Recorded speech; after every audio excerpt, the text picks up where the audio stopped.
অসংখ্য ধন্যবাদ সবাইকে আমার ফেসবুক লাইভে। অনেকেই বলেছিল আমাকে শুধু আমি কব্বরকে লাইভ করি এবং বাংলাতে অনেকেই বুঝতে চেষ্টা করে বুঝতে পারেন না। এর জন্য আমি কব্বরকে সাথে সাথে বাংলাতেও আমি আজকে ফেসবুক লাইভে এসেছি। ফেসবুক লাইভে আসার একটাই কারণ যে আমাদের এই 2026-এর সদ্য এডিসি নির্বাচন সমাপ্ত হলো। সমাপ্ত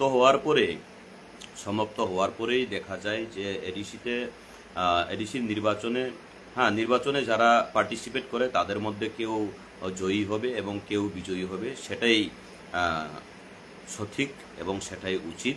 এবং এমনই করেই আমাদের এই সদ্য 2026-এর এডিসি নির্বাচনটা সমাপ্ত হয়ে গেল। সমাপ্ত হওয়ার সাথে সাথে আজকে আমি যেটা দেখলাম, বিগত সিপিআইএম বা বামফ্রন্টের আমলে যেই মুখ্যমন্ত্রী ছিলেন মানিক সরকার, ওনার যে কয়েকটা উক্তি বা কয়েকটা যে আজকে দেখেছি, সেটা দেখে না বললে হয় না, বলতেই হয়। কেননা তিনি এখানে নিজের মুখেই স্বীকার করেছেন যে তাদের হার নিশ্চিত এবং ত্রিপুরা রাজ্যে সিপিআইএম নির্মূল হয়ে গেছে, সেটা প্রমাণ করে দিয়েছে বিগত দিনের যে এক্স সিএম মাননীয় মানিক সরকার মহোদয়। সেখান থেকে বোঝা যায় যে তাদের শক্তি ক্ষীণ হয়ে গেছে। তাতে নিজেদেরকে আস্তে আস্তে ত্রিপুরা রাজ্য থেকে বামফ্রন্টকে গুটিয়ে নেওয়াই মনে হয় সবচেয়ে মঙ্গল এবং বুদ্ধিমানের কাজ। এই নির্বাচনে ওনার মুখে আমি শুনেছি আজকের দিনে, এই নির্বাচনে আমরা শূন্য হয়ে গেলাম। তো যদি শূন্যই হয়ে যায় তাহলে সামনের দিনে সিপিআইএম ত্রিপুরা রাজ্যতে চিন্তা না করলেই সবচেয়ে বেটার আমি মনে করি। কেননা ওর নিজের মুখে উনি স্বীকার করেছেন এই নির্বাচনে আমরা শূন্য হয়ে গেলাম। ভোটের পার্সেন্টেজ 15 থেকে 16%। এর আগে 54% ছিল। 54% থেকে ডাইরেক্ট 9.5% এসে দাঁড়ালো। তাহলে সেখান থেকেই প্রমাণ পাওয়া যায় যে উনি বললেন যে এখন সমীক্ষা করতে হবে। হ্যাঁ, সমীক্ষা করুন। সমীক্ষা আর কি করবেন? বিগত দিনে 25 বছর, 30 বছর, 35 বছর আপনারা আমাদের এই ত্রিপুরা রাজ্যের জনগণকে যে ঠকিয়েছেন, জনগণের কে নিপীড়ন করেছিলেন, লাঞ্ছিত বঞ্চিত করেছিলেন, সেখান থেকেই প্রমাণিত হয় যে আমাদের ত্রিপ্রাসাদের বা অনেকেই জনজাতিদের প্রতি, বা আপনারা তো আমাদেরকে জাতি বলে গণ্যই করেননি। বিগত দিনে 25 বছরের সিপিআইএমের আমলে আমাদের ত্রিপ্রা জাতিদেরকে কখনো আপনারা জাতি বলেই গণ্য করেননি। সেখানে আপনার মুখে বারংবার শুনতে পেয়েছি যে উপজাতিরা কেন বিগত দিনে 54% ছিল, এর আগের নির্বাচনে 54% ছিল। 54% থেকে ডাইরেক্ট কি করে 9.5% এসে দাঁড়ালো? সমীক্ষা করতে হবে। সমীক্ষা আর করতে হবে না, সমীক্ষা করার প্রয়োজন নেই। আর আপনাদের একটাই প্রয়োজন এখন, এই ত্রিপুরা রাজ্য থেকে আপনাদের সেই চীন থেকে আনা নীতিগুলা নিয়ে আপনারা বিদায় হয়ে গেলেই সবচেয়ে ভালো মনে হয়। আর এই মুহূর্তে এমতাবস্থায় শোনা যায় যে উপজাতি যুব সমাজকে আপনারা দোষারোপ করেছেন। উপজাতি, আমার মনে হয় উপজাতি না বললেই হয়। আমরা জাতি, অনেক দিন আগে থেকেই জাতি, আমরা কখনো উপজাতি হইনি। এবং উপজাতি বললেই অ্যাকচুয়ালি অনেক সময় আমি যে কোনো রাজনৈতিক দলের বাঙালি সমাজের লোকেদের কাছে, আমাদের মান্যগণ্য সেই বাঙালি সমাজের কাছে আমি অনুরোধ রাখতে চাই, এর মধ্যে সিপিআইএমরা আমাদেরকে উপজাতি একখা দেন। অ্যাকচুয়ালি আমরা কি জাতি নই? আমরা কি ত্রিপুরা জাতি নই? আমরা যদি সম্মানের সহিত আপনাদেরকে বাঙালি জাতি বলে গণ্য করি, মান্যতা দেই, তাহলে বিগত দিনের সেই সিপিআইএম আমলের মুখ্যমন্ত্রী তিনি কেন আমাদেরকে এখনো পর্যন্ত জাতির স্বীকৃতি দিতে পারেননি? এখনো আপনারা উপজাতি বলে সম্বোধন করেন। এরপরে উপজাতি সম্বোধন করে আমাদের ত্রিপুরা জাতিদের যেই যুব সমাজকে আপনি দোষারোপ করছেন, সেই দোষারোপ করার ফল আপনারা উপভোগ করেছেন। হ্যাঁ, যদি কেউ বলে থাকে তাহলে তাদেরকেও শুধরাতে হবে। উপজাতি বলাটা অভ্যেসে পরিণত করে দিয়েছেন, অনেকটা অভ্যেসে পরিণত করিয়েছেন। সিপিআইএমের আমলে অনেক জাতি জনজাতি বা আমি মনে করি আমাদের যে কোনো রাজনৈতিক দলের লোকেরাই হোক, আমাদেরকেও একটা জাতির সম্মান দেওয়া অতি প্রয়োজন। আমি রাজনীতির ঊর্ধ্বে কথা বলছি, এবং সম্পূর্ণ আমার ব্যক্তিগত মতামত আমি প্রকাশ করছি। তোমার আমার বলে কিচ্ছু নাই বাবারে, আমাদের চিন্তা করতে হবে, তোমাদেরকেও চিন্তা করতে হবে। রাহুল দিবি তোমাদেরকেও চিন্তা করতে হবে। সেটা আমাদের জাতির একটা অসম্মান করা, সেটাকে আমরা পরিবর্তন করাতে হবে, সেটাকে বোঝাতে হবে। আর উনি যে প্রাক্তন মুখ্যমন্ত্রী যে বলেন, উনি এখন রাজন্য শাসনের আমলও উনি বলতে চেষ্টা করেন যে 184 জন রাজা কি করে গেছেন। দেখুন, 184 জন রাজার কথা তো আপনারা কখনো মনে করেননি। যা করেছে বিজেপি সরকার আসার পরেই রাজন্য শাসনকে বা রাজন্য আমলকে বা রাজ পরিবারের সেই রাজন্য আমলকে স্বীকৃতি দিয়েছেন, সম্মান দিয়েছেন। সেটা থেকে বোঝা যায় যে এই সিপিআইএম এর আমলে আপনারা রাজন্য আমলকে আপনারা ধ্বংস করেছেন। রাজন্য আমলের কথা বলে 184 জন রাজার কথা বলে এখন প্রাক্তন মুখ্যমন্ত্রী মানিক সরকারের মুখে সেটা শোভা পায় না। রাজ পরিবারকে বা রাজন্য আমলকে সম্মান একমাত্র দিয়েছেন ভারতীয় জনতা পার্টির সরকার। ভারতীয় জনতা পার্টির সরকার আসার পরেই সেই মহারাজা বীর বিক্রম কিশোর মানিক্যের নামকরণ করে এয়ারপোর্ট সেখানে বানিয়ে দেওয়া হয়েছে। কিন্তু আপনাদের আমলে তো কিছুই করা হয়নি। এখন আপনি বলতে চেষ্টা করেন যে রাজ আমলে বছরে একবার রাজবাড়িতে খাবার দেওয়া হতো। সেই খাবার কালে উনি নাকি নিমন্ত্রণ পায়নি। উনি কি করে নিমন্ত্রণ পাবেন? উনি এখন নিজেকে খাবারের সৌভাগ্য হয়নি বলে উনি নিজেকে অভাগী মনে করছেন। রাজ পরিবারে একবার খাবারের সুযোগ হয়, সেটাকে একবারও উনার সৌভাগ্য হয়নি। যেই রাজ পরিবারের বা রাজতন্ত্রের বিরুদ্ধে আন্দোলন করেছিল, রাজতন্ত্রকে যাক সেটা বলে কথা লাভ নেই, কিন্তু আমাদের এই ত্রিপুরা রাজ্যের যে পরিচিতি একমাত্র রাজন্য আমলকে নিয়েই পরিচিতি পাওয়া যায় সর্বদেশে, সর্বরাজ্যে, সর্বরাষ্ট্রে। কিন্তু আপনারা কখনো এই রাজ পরিবারের বা এই রাজন্য আমলকে কখনো স্বীকৃতি দেয়নি, সম্মান জানায়নি। তাহলে এখন কেন সেই 184 জন রাজবংশের আমলের রাজন্য আমলের কথা? এখন কেন সেই বছরে একবার রাজবাড়িতে খাওয়ার কথা? হ্যাঁ, রাজবাড়িতে এখনো খাবার হয়, বছরে একবার হস্তভোজন হয়। সেই হস্তভোজনে অনেক জাতির যারা সমাজপতিরা সেখানে গিয়ে একসাথে আসা যাওয়া থাকে, একসাথে খাওয়া দাওয়া হয়। সেটা আপনার সৌভাগ্যে জুটবে না, কেননা আপনারা বিরোধিতাই করেছেন, আপনারা অসম্মানই করেছিলেন সেই রাজন্য আমলকে। সেই রাজন্য আমলের স্মৃতিগুলোকে আপনারাই ধ্বংস করতে চেষ্টা করেছিলেন এবং আপনারাই ধ্বংস করিয়েছেন। তাহলে কি করে সৌভাগ্য জুটবে? আপনাদের সৌভাগ্য হবে না। সিপিএম আমলে আপনারা সেই রাজন্য আমলকে আপনারা সম্মান করেননি, তাহলে কি করে সৌভাগ্য জুটবে? একমাত্র ভারতীয় জনতা পার্টির সরকার গঠন করার পরে এই ত্রিপুরা রাজ্যে 2018-র পরে আপনারা যে শান্তি সম্প্রীতির বার্তাই দিয়ে গেছিলেন, যে বিগত দিনের যে প্রাক্তন মুখ্যমন্ত্রী মানিক সরকার যে শান্তি সম্প্রীতির বার্তা দিয়ে গিয়েছিলেন, সেই বার্তা শুধু কথাই, কাজে কিচ্ছুই হয়নি। আপনি এখন বলতে চেষ্টা করেন যে নির্বাচনে সিপিএম এর আমলে আপনারা কি করেছেন। সিপিএম এখন বলেন আপনারা যে বিজেপি এবং তিপ্রামথা জোট সরকার, ওদের মধ্যে খেলা হয়েছে। আচ্ছা, খেলাই হোক, যাই হোক, হারজিত হবেই।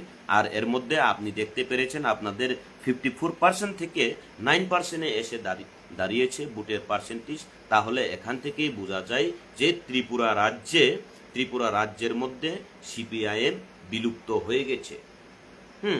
সিপিআইএম বিলুপ্ত হয়ে গেছে। এখন যা করার তিপ্রামথা বিজেপির মধ্যেই সেটা চিন্তাধারা করবে। অ্যালায়েন্সে থেকে কি করবে, না থেকে কি করবে, আপনারা এখন সিপিআইএম এই জায়গা থেকে সরে গেলেই মনে হয় সবচেয়ে ভালো, তাই না? আপনারা আপনারা বলেন যে এখন এই মুহূর্তে বিজেপিরা কি করেছেন, বিজেপিরা কি করবে, মথারা কি করবে, মথারা কি করবে সেটা দেখা যাবে, কিন্তু বিজেপি কি করেছে সেটা দেখেছে, জনগণ দেখেছে। সিপিআইএম এর আমলে ব্রু আপনারা বলেন যে উপজাতি উপজাতি বলে একখা দিয়ে কখনো জাতির সম্মান দেয়নি। এর কারণেই দীর্ঘ 25 বছর যাবৎ আমাদের সেই রিয়াং জাতি বা ব্রু সম্প্রদায়কে যে উদ্বাস্ত হয়েছিল, সেই উদ্বাস্তুদেরকে আপনারা কোনো সহযোগিতা করেননি।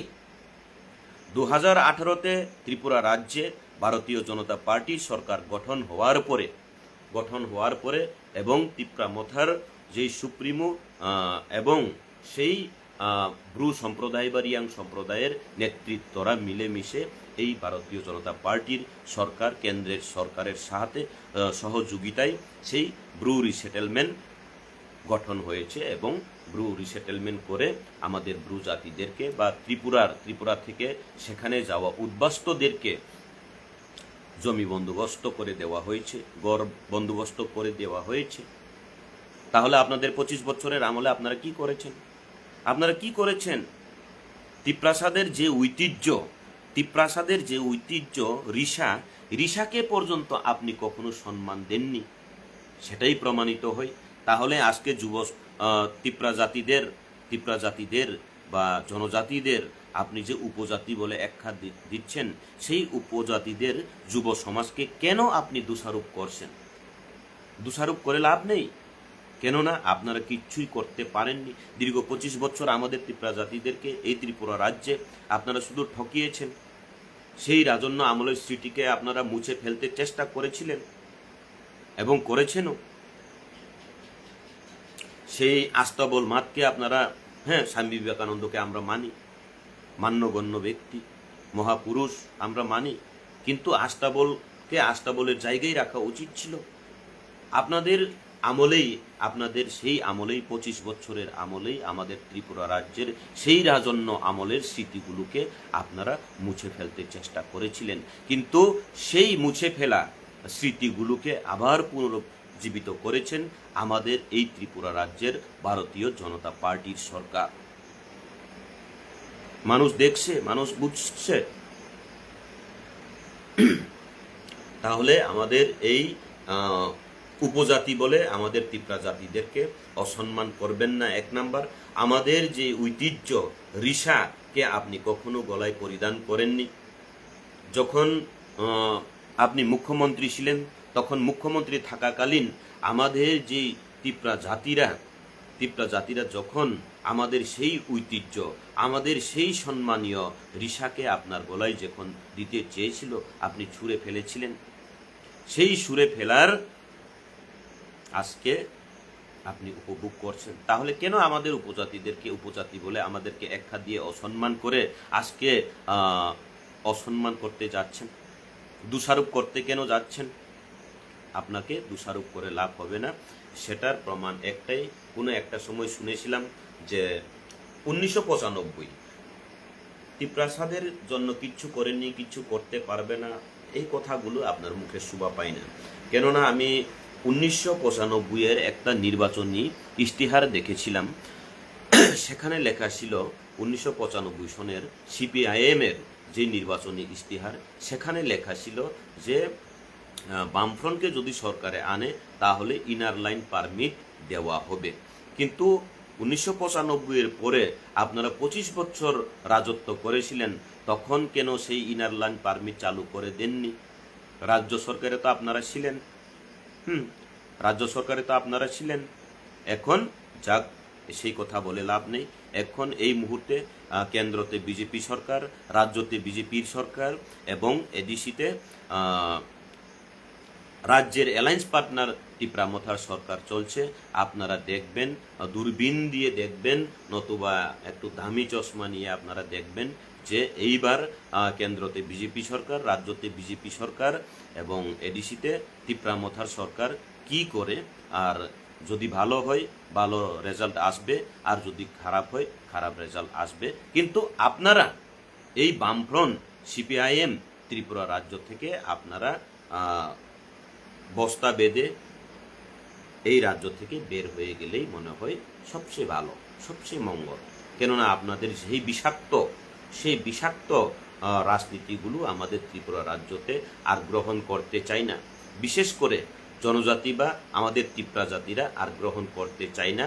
সেটার প্রমাণ আপনি নিজের মুখে আপনি বলেছেন যে 54% ছিল বিগত দিনে, এর আগের নির্বাচনে, এখন নেমে এসে 9%, 9.5% এসে দাঁড়িয়েছে।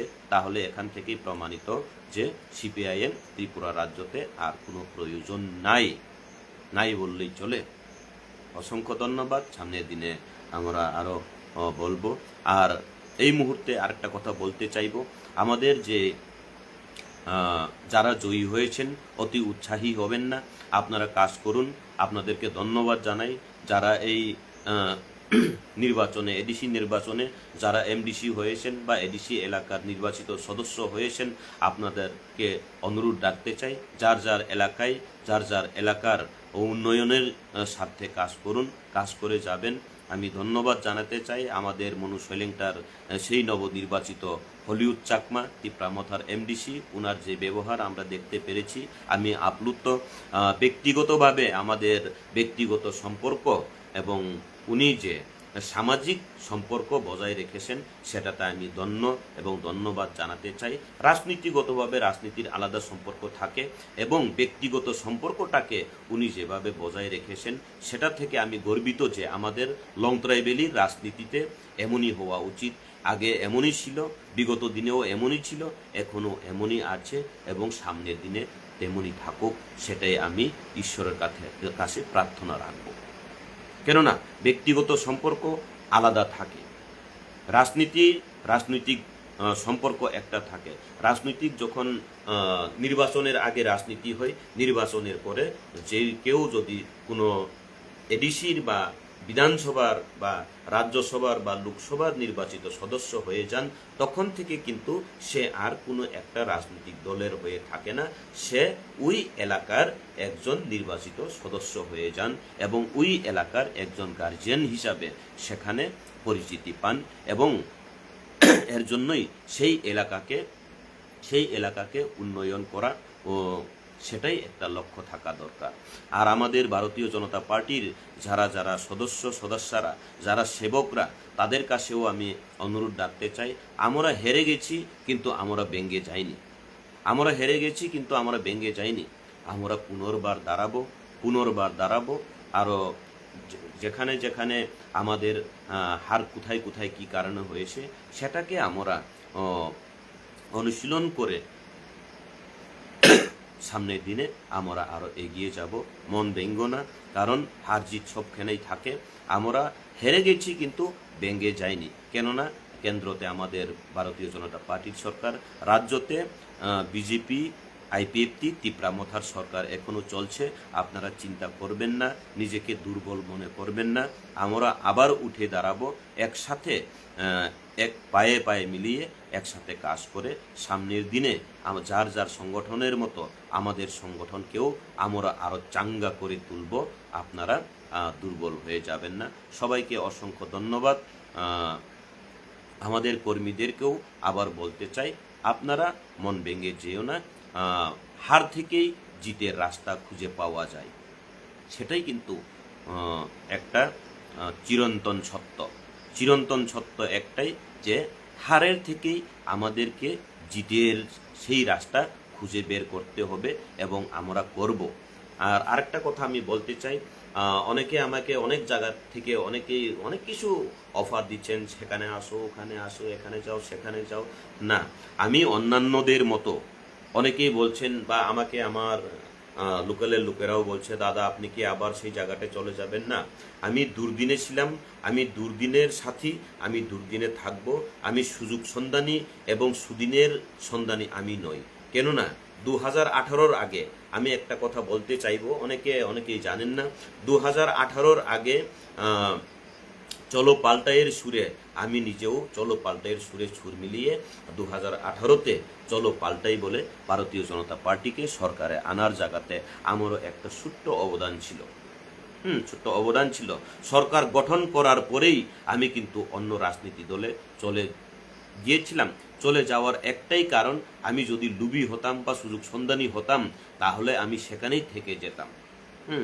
যখন 2018-র আগে অনেক কিছু কথা দেওয়ার পর সেই কথাকে রাখতে না পারার কারণেই আমি মাঝখানে অন্য রাজনীতি দলে তিপ্রামথা দলে আমি যোগদান করেছি বলতে তিপ্রামথাকে শূন্য থেকে আমি নিজেও ছিলাম। তিপ্রামথার শূন্য থেকে আমি শুরু করে এখন পর্যন্ত কিছু দিনের পর্যন্ত আমি করেছিলাম, কিন্তু সেখানেও তিপ্রামথা খারাপ বা মহারাজ খারাপ বলে আমি চলে আসিনি।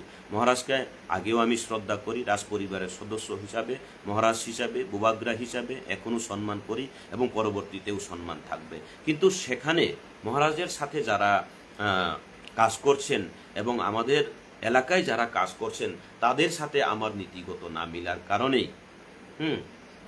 কারণেই আমি ভারতীয় জনতা পার্টিতে পুনর্বার যোগদান করেছি এবং এই মুহূর্তে ভারতীয় জনতা পার্টির হার হয়েছে এডিসি নির্বাচনে। তো হার হওয়ার ফলে আমি আবার সেখান থেকে চলে যাব এমন না। ভারতীয় জনতা পার্টির 2018-র আগে যখন দুর্দিন ছিল সেই দিন আমি ছিলাম। তিপ্রামথা শূন্য যখন ছিল, দুর্দিন ছিল, দুর্দিনে আমি সেখানেও ছিলাম। এবং এখন এই মুহূর্তে যদি ভারতীয় জনতা পার্টিকে দুর্দিন মনে হয়, আমি এই দুর্দিনে থাকব।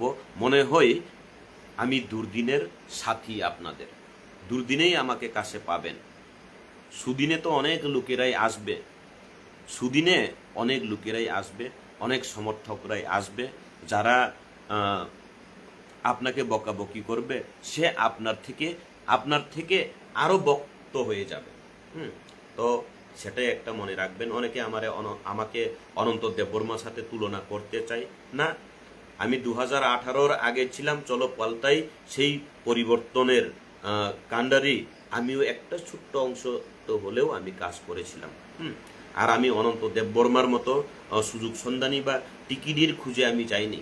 আমাকে টিকিট দিতে হবে, আমাকে বিধানসভাতে দিতে হবে, আমাকে এডিসি নির্বাচনে দিতে হবে, সেই টিকিটের লুবে আমি যাইনি। সেখান থেকে প্রমাণিত হয় কারা লুবি, কারা টিকিট পাওয়ার জন্য গিয়েছিলেন, টিকিট পেয়েছেন, হেরে গেছেন, আবার চলে গেছেন। ওনারা হচ্ছেন সুযোগ সন্ধানী। এমন লোকেদেরকে আপনারা চিনে রাখবেন। আর দলের যারা প্রকৃত সেবক তাদেরকেও আপনারা গুরুত্ব দেবেন। একসাথে আমরা আবার কাজ করব। আমরা জনগণের সেবক হয়ে একসাথে এক পায়ে পা মিলিয়ে হাঁটব। আসুন, আমরা হেরে গেলেও আমরা ব্যঙ্গে যাইনি, কিন্তু ত্রিপুরা রাজ্য থেকে সিপিআইএম মুক্ত হয়ে গেল, সেটা থেকেই আমি নিজেকে আনন্দ মনে করি। সেই সিপিআইএমকে 25 বছরের সেই সিপিআইএম দুর্নীতিভাস, সেই আমাদেরকে লুটে পুটে যারা খেয়েছিল তাদেরকে আমরা সরানোর জন্য অনেক চেষ্টা করেছিলাম বিগত 25 বছরের আমলে। সেই কংগ্রেসকে নিয়ে আমরা পরিবর্তন করতে চেষ্টা করেছিলাম, কিন্তু সেই কংগ্রেসের দিল্লি মে দুস্তি, ত্রিপুরা মে কুস্তি, সেটা দিয়ে আমরা পরিবর্তন করতে পারিনি। প্রকৃতভাবে 2018-তে ভারতীয় জনতা পার্টির সরকার প্রকৃতভাবে পরিবর্তন করিয়ে দেখিয়েছেন। এর জন্যই আমরা ভারতীয় জনতা পার্টির প্রতি কৃতজ্ঞতা স্বীকার করি এবং সামনের দিনে আমরা আরও এগিয়ে যাব। অসংখ্য ধন্যবাদ সবাইকে। শুভরাত্রি।